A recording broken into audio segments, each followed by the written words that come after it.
Weekend లో మీరు చాలా చేయొచ్చు. 50 కిలోమీటర్స్ ఫారెస్ట్ జీప్ రైడ్ చేసి 6 కిలోమీటర్స్ అడ్వెంచరస్ ట్రెక్ చేసి బిగ్గెస్ట్ వాటర్ ఫాల్ ని చూడొచ్చు. అలాగే మీరు మర్చిపోలేని డివోషనల్ ఎక్స్పీరియన్స్ ని పొందొచ్చు. ఇవన్నీ ఒక్క రోజులోనే. అవును, ఇయర్లీ ఒక్కరోజు మాత్రమే ఓపెన్ ఉండే ఈ టెంపుల్ ని దర్శించుకోవడం నిజంగా ఒక సాహసమే. నల్లమల టైగర్ రిజర్వ్ ఫారెస్ట్ లో ఉన్న ఈ టెంపుల్ ఇయర్లీ కేవలం తొలి ఏకాదశి రోజు మాత్రమే ఓపెన్ అవుతుంది. ఫారెస్ట్ లో ఈ టెంపుల్ ని చేరుకోవడం మోస్ట్ అడ్వెంచరస్ జర్నీ. ఈ జర్నీలో మీరు ఫారెస్ట్ చెక్ పోస్ట్లని, ట్రైబల్ విలేజెస్ ని చూడొచ్చు. కేవలం ఒక్కరోజు మాత్రమే ఓపెన్ ఉండడం వల్ల ఇక్కడికి చుట్టుపక్కల గ్రామాల నుంచి, జిల్లాల నుంచి ఎన్నో లక్షల మంది వస్తుంటారు.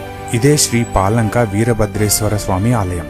ఎవరూ చేరుకోలేని ప్రదేశంలో ఉండడం వల్ల ఈ ఆలయానికి ఎంతో సిగ్నిఫికెన్స్ ఉంది.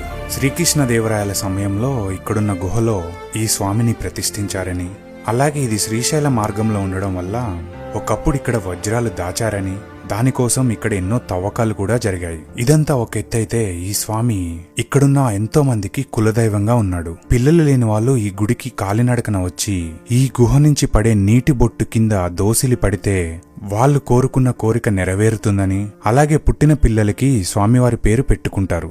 ఈ గుడి నాగుపాము లాంటి ఈ కేవ్ కింద ఉండడం వల్ల కొండపై నుంచి చూసినప్పుడు ఎంతో అద్భుతంగా అనిపిస్తుంది. అలాగే గుహలోంచి ఈ వాటర్ ఫాల్ ఎంతో అందంగా కనిపిస్తుంది. నాకైతే ఇది ఒక డ్రీమ్ ల్యాండ్ లాగా, ఈ రోజుల్లో మనం చూడలేని ఒక అద్భుతంలా అనిపిస్తుంది. ఇది నల్లమలలోనే అత్యంత ఎత్తైన అన్టచ్డ్ వాటర్ ఫాల్. మీరు వచ్చినప్పుడు కనుక ఇక్కడ వర్షం పడితే ఇంతకన్నా అందమైన ప్రదేశం మరొకటి ఉండదు. సో ఇంకెందుకు లేట్, ఇలాంటి వీడియోస్ కోసం నన్ను ఫాలో అవ్వండి. అలాగే మీ ఫ్రెండ్స్ అండ్ ఫ్యామిలీకి షేర్ చేసి ప్లాన్ చేయండి.